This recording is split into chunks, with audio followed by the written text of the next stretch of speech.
What's up, everybody? Michael Walsh here. So today I'm going to give you my predictions for UFC 325, but before I do that, I want to send out a bit of a message and a question to my viewing audience here, because I don't do a lot of prediction videos. I do them for big cards and big fights because it's what's expected. This channel isn't necessarily a prediction channel. This channel is much more of a sort of history of the sport channel, niche, like mixed martial arts and broader martial arts topics channel. It's more about, people's resumes. It's more about like what fights mean in the broader context of the sport. That's more what this channel is about, generally speaking. And I think those of you who've been watching the channel for a while will agree. However, I'm considering doing in-depth analysis videos ahead of fights. And so what I mean by that is I don't want to just do like basic, boring prediction vids, because to sort of, shed some light on the process, most people who put out prediction videos, and I'm not going to name names, but, because there's people I like who do this, and I do this myself currently, but I'll just say there are some big channels, pro fighters, commentators, etc., big names who have channels. And to be blunt, like, we don't put much work into our prediction videos. Like, it's pretty obvious a lot of the time that what's happening is, people are just going off of their vague impressions of a fighter because they've been watching them, throughout the course of their UFC career. Maybe they watch one recent fight to like sort of refresh their memory and just make sure their impression holds up, kind of. And then they'll give their prediction. So for example, like if you're going to give a prediction on Volk versus Lopez, typically what you're seeing from videos, mine included, is, someone who's watched Volkanovski's UFC career, has watched most of his fights once, watched most of them when they happened, and that was it. And who, like, maybe go back and rewatch one of them, like maybe they rewatch the first Lopez fight before making a prediction video for this weekend's card, something like that. But that's about it. And then they just sort of give very loose, superficial predictions, So typically predictions for fights take the form of something like, well, this guy is the better striker and he's got good takedown defense, so I think he'll keep it on the feet. And, he's got more momentum and the other guy's kind of, aging out. He hasn't looked good lately. So I'm going to go with the better striker. Like that's the level of breakdown you typically get. And again, I'm no exception because, again, prediction videos have not been the focus of this channel, and this is just how that works. However, I am considering doing in-depth analysis videos.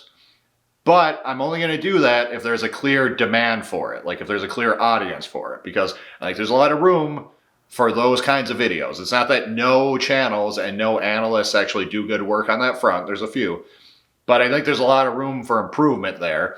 And I'd be willing to do that work, but it does take a lot of work, because on my end, that means I need to watch a shitload of tape. I need to take a lot of notes. I need to make really, in-depth profiles on the fighters in question. That shit takes time, and I'm willing to do that, but only if people want to see it. So if you're a viewer of mine, if you're watching this video, if you're one of my subscribers, leave a comment and let me know if you want to see more of that, because if there's no demand for it, I'm not doing it. But I think I could give you guys some really good in-depth technical analysis, which is not currently what I do. It's not currently what I'm doing for it's not what I'm doing for this prediction video, but I'd be willing to do that going forward if there's demand for it. So let me know.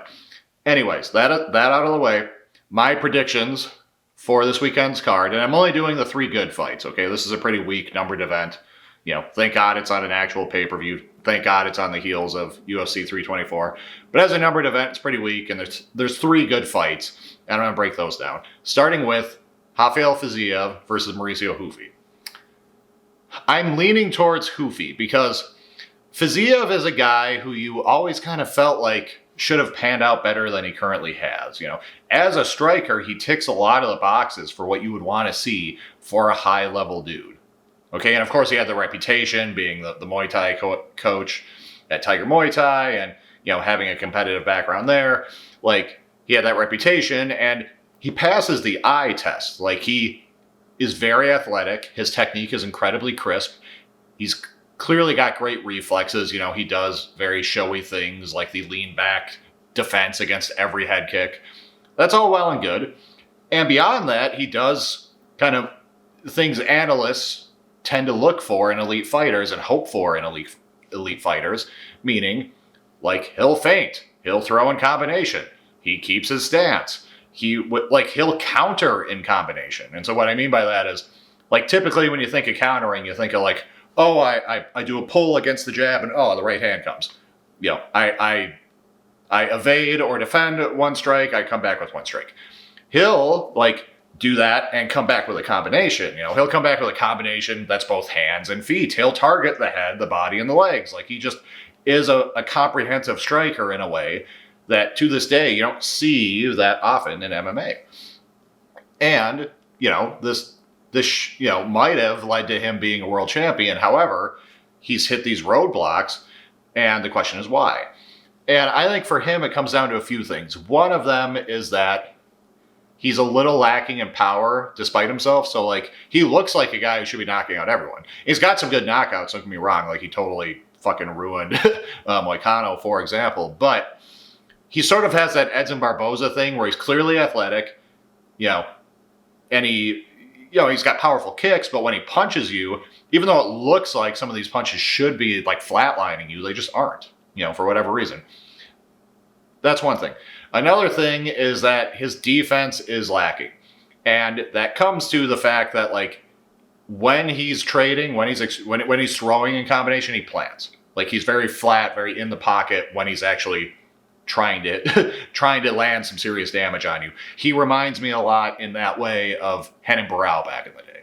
Renan Barão, very much that sort of like plant, ba kind of striker. And that's a thing that you see in kickboxing and Muay Thai a lot. And it sort of opens up that question of like, why haven't more kickboxers and Muay Thai fighters had success in MMA? And of the two, there's been a lot more kickboxers who have had success than there are like elite Muay Thai guys. And there's reasons for that. Like, one of them is that I think, like, Muay Thai being the national sport of Thailand, those guys are just so invested in that sport, they're just less inclined to come over. That's like one of the reasons judo hasn't been as prolific in MMA, is because the culture of judo, with it being a really big Olympic sport, is such that, you know, the culture just doesn't want you to leave. It wants you to stick to judo and like help judo. It doesn't want you to go fuck around at MMA. Like, that's part of it. But another thing is that there's reasons that kickboxers and Muay Thai fighters fight the way they do, where they are more flat-footed, they do more just stand in front of each other like high guard and just take turns wailing on each other. You do see more of that in both sports. And people have said like, oh, that just doesn't work in MMA. Now, I don't think it's as simple as that, because, and this kind of touches on the karate video I put out like a month ago, the like why karate's so OP in MMA. Like, it's not that fighters like Stephen Thompson and fighters like MVP haven't tried their hands in high-level kickboxing. Just look at Raymond Daniels. But at the highest level in kickboxing, like, guys know how to defeat that. And the reasons, like, there's a reason kickboxers fight the way they do. There's a reason there's less head movement, less footwork. There's a reason the stance is like relatively shallow and relatively square. There's reasons for all that. It has to do with like the weapons available. So if you try to slip and move all the time, you're going to get kicked in the head probably. You're going to get kneed in the head probably. If you rely on footwork like very extensively to fight super long and just be a Muhammad Ali or like a Stephen Thompson, you're probably going to get your legs chopped out. You know, if you stand in a very bladed stance, guys are going to throw power kicks on both sides of your body, and it's going to knock your ass around. You know, that's what Bas Rutten talks about that. Like, how are you going to brace and absorb a proper round kick if you're standing totally side on? Now, that's why, like, kickboxing and Muay Thai have sort of evolved the way they have, along with other aspects of the rule set. But if you're not used to that, like, because it's one thing if that becomes like best practice, but if you're not used to fighting people who don't adhere to that best practice, they might still one-up you. So what I mean by that is, like, you know, if you're a boxer, you might get into the habit of thinking like, hey, what good boxers do is they don't just come out swinging. They don't just come out like this. They don't just come out like Francis Ngannou against like Rosenstruck. That's not how a good boxer fights. A good boxer, you know, keeps their stance, works behind their jab, like spends the first round kind of getting as like a feeler round, getting their sense of distance, their sense of rhythm going, kind of feinting, kind of seeing how their opponent reacts. That's how a good boxer fights.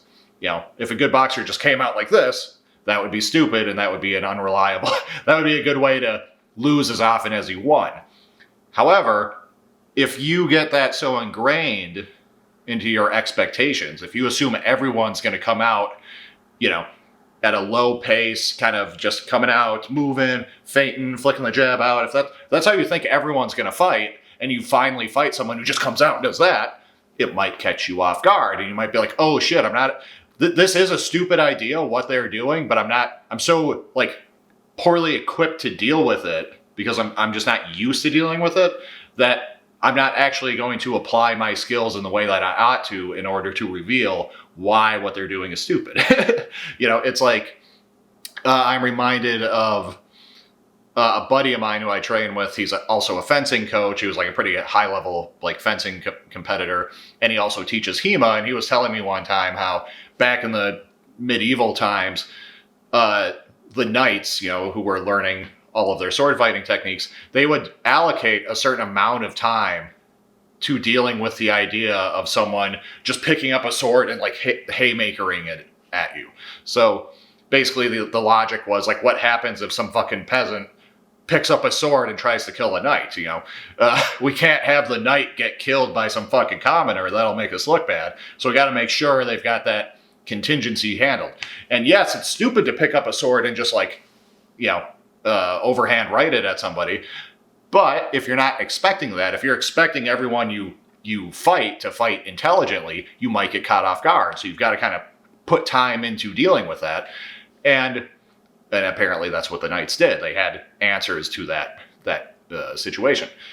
Now, when it comes to a kickboxer fighting a karate fighter, it's a greater challenge because the karate fighter isn't fighting like a moron. They're not fighting like an untrained oaf. They're just fighting in a style that should be exploitable, but that isn't but that still requires a lot of craft in order to exploit. And I think for guys like Fiziev, for those kickboxers coming to MMA, I think a lot of them, they're still just not, they're not used to doing that. They're not used to fighting guys who are sort of breaking the mold of what's expected for their sport.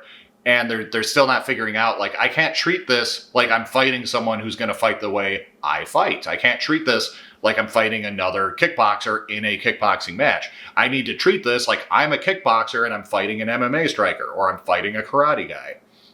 And I need to do the things that kickboxing does that can break that down. So if you're not planning to pressure cautiously, if you're not planning to use the low kicks, if you're not planning to use the body kicks and the head kicks to show why a long stance is vulnerable, to show why a lot of footwork is vulnerable, to show why a lot of head movement is vulnerable, to show why a bladed stance is vulnerable, if you're not planning on leading with those things in order to fuck them up, your kickboxing is not going to be that effective. That's kind of my thought. And I feel like Fiziev is struggling with this. And against a guy like Hoofi, who is so dangerous, Hoofi, my read on Hoofi is that he's basically a very dynamic sniper. Okay, he's always looking for a big shot. By dynamic, I mean he's very athletic. He throws a variety of strikes, which makes it hard to predict, hard to know what he's going to do. And he's very good with rhythm. And by rhythm, in this context, I mean he's very good at striking when it doesn't feel like it's the moment to strike. Because the easiest fighters to predict are the ones who just have a very plain rhythm that they constantly stick to. And especially if they don't, especially if they telegraph bad, especially if they don't feint. But if every time that this guy strikes, it's going to be, I just know it's going to be 1, 2, 3. 1, 1, 2.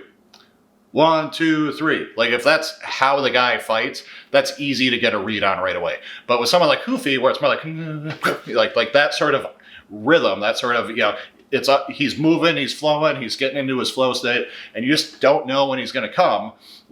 That's tricky. And he can do that with a lot of different strikes, and he's a very effective, powerful striker. And against someone like Fiziev, I think that will be very effective. I think Fiziev, as much as it like felt like this guy had so much potential, I think he might lose this one. I think he's going to get hit. I don't like his chances of finishing Hoofy. I like Hoofy's chances of finishing him. I like Hoofy's chances of hurting him more reliably than he hurts Hoofy. And I just don't trust him to bring quite the right striking style that you should use to take out a guy like Hoofy. Yeah. So that's sort of my read on that fight. I'm going with Hoofy. With the co-main event, Dan Hooker versus Benoit Saint-Denis, I'm leaning towards Hooker. So, like, Hooker is a weird one because, and he's getting up there in age, he's 35, so it's just, and he's taking a lot of damage, so it's always hard to know when someone like that's just going to, like, fall off a cliff. When he got knocked out by Arnold Allen, which in hindsight was probably just a function of cutting way too much weight too late in his career, but when he got knocked out by Arnold Allen, a lot of us thought that was it. A lot of us thought that was just the end of the road for him.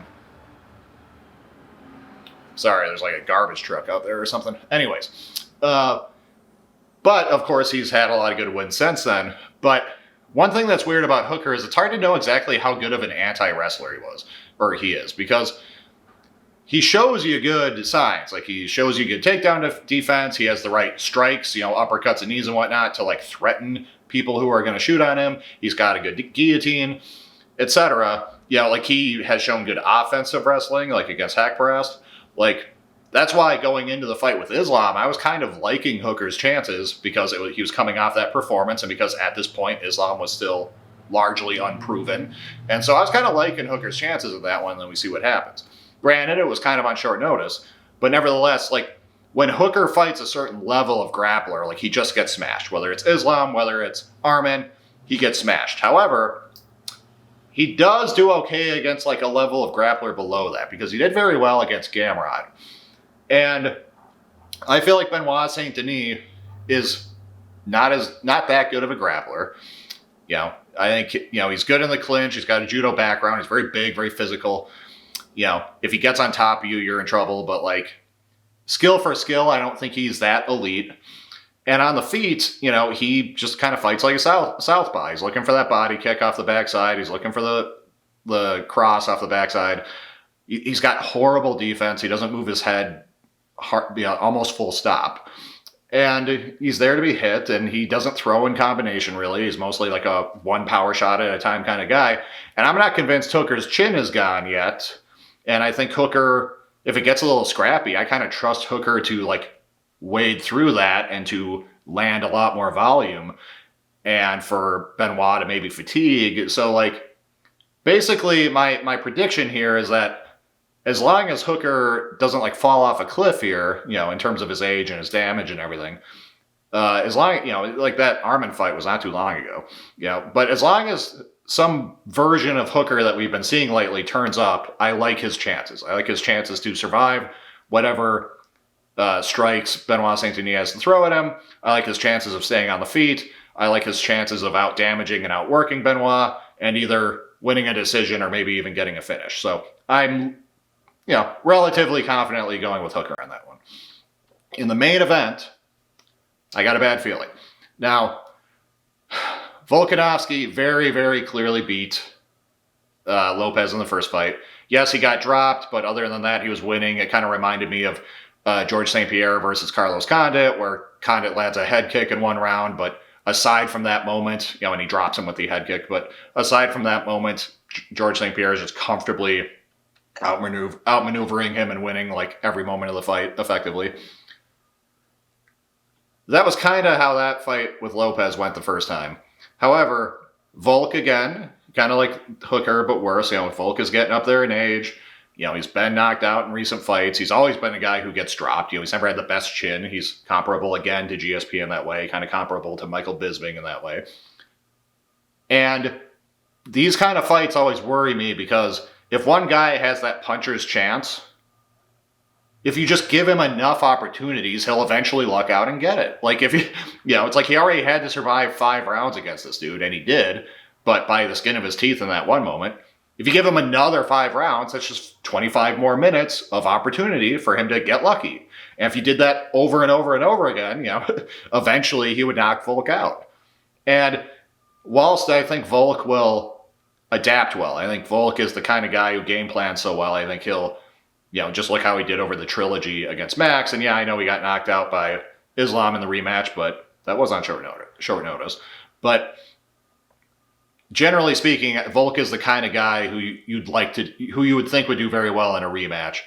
And I feel like he's got the data he needs to know how to pick apart Lopez. However, he's got defensive issues. It's been covered to death at this point, but he backs up. After he jabs, he backs up with his chin up. That's how he got caught by Topuria. That's how he got caught by Lopez. That's the sort of habit that's hard to unlearn. It's hard to drill out. It's kind of like Tom Aspinall fighting with his chin up. Like, I saw a clip where Aspinall was like, yeah, we know. I know I do that. My coach knows I do that. We've been working on it for years. It's a hard fucking habit to get rid of when the lights are on and when it's a fight for real. Like, that's just how that works. And so, same with Volk. Like, I'm not sure he'll unlearn that, which doesn't mean it'll be his demise in this fight. I'm still leaning towards Volk just because, I just like his chances of not getting finished. And as long as he doesn't get finished, he's going to, like, comfortably win the whole fucking fight almost. So, I really don't trust Lopez to make any meaningful adaptations. He's too much of a, kind of sloppy wild man. I really like his fighting style. I like the fact that he's just so down to scrap. I like that he exclusively throws power punches. I like that he's got good cardio for his fighting style. I like that he's a good grappler, that he'll go for submissions, that if he gets on top, you're in deep trouble, just like what he did to Gene Silva. But nevertheless, like, he's not like world championship material, I think. I think if he becomes world champion, it's by virtue of the fact that he's fighting an old Volk, and because Ilya's gone. Lopez in his current form just strikes me basically as a guy who could only become champ if a proper champ, like, wasn't around. It'd almost be like if in some hypothetical, like, alternate world, like if Cormier just aged out sooner than he did and he lost against Volkan Oezdemir, and Oezdemir became champion because of it. It's like, well, you're not really, like, champion material. You just kind of happened to become champion because Jones was gone and Cormier was old, and like, that's how you became champion. That's kind of how I feel about Diego Lopez, even though I'm a big fan of the guy and his style. But in conclusion, I'm sort of cautiously picking Volk. I'm more worried than I was for the first fight. It just feels like a thing where, the guy's only getting older, and it's just, again, 25 more minutes for this Lopez character to knock him out. But regardless, I still think Volk is the safe, more likely pick. So that's what I got for that upcoming card. And again, if you're satisfied with this level of prediction, cool. I can just do this. This is much easier for me. But if you want, like, real in-depth analysis and real technical breakdowns of the fighters, let me know. And if enough people, like, show support for that idea, I can make it happen. So let me know.